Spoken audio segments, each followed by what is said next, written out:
Luyusan nagkadaghang kaso sa influenza-like symptoms sa mga tulunghaan sa Davao City.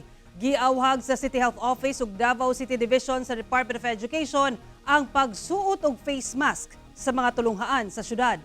Ani report ni Kent Abrigana.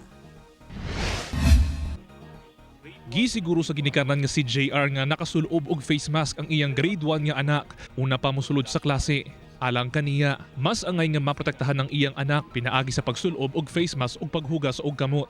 Para naman sa kalusugan nga ng mga bata pati sa parents, saka para hindi na rin kumalat ulit yung kaga sa COVID-19 dati. Una na nga gibutihag sa Department of Health niadtong September 4 nga adunay 31 ka kaso sa whooping cough, conpetrosis ang natala sa Davao Region. 19 niini nagikan sa Davao City. Busa mismo ang principal sa GSIS Elementary School. Kinaawhag na ang mga ginikanan nga pasuoton og face mask ang ilang mga anak. Recommending all students and teaching personnel to wear the face mask para sa kaning gitawag nira nga viral illness sa respiratory illness nga ato ang sinati karon sa atong mga kabataan, dili lang mga kabataan kundi mga teaching personnel pud nato. Niadtong Miyerkules mipagula og anunsyo ang City Health Office ug Department of Education 11 kung asa ginauhag niini ang mga personahe ug estudyante sa mga eskwelahan nga magsuot og face mask tungod sa nakadaghang ihap sa mga nakasinati og flu-like symptoms. Apan gipaklaro niini nga dili gihapon mandatory ang pagsulob og face mask. Busa sa face-to-face classes sa GSIS Elementary School sa Davao City,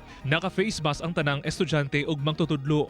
Gipatuman sab gihapon nila ang blended learning alang sa mga estudyante nga dunay simptomas. Those pupils or students nga symptomatic, we coordinate with the parents nga dili lang sa pasudlon para dili matakod ang mga katong naay illness o katong wala pay symptoms.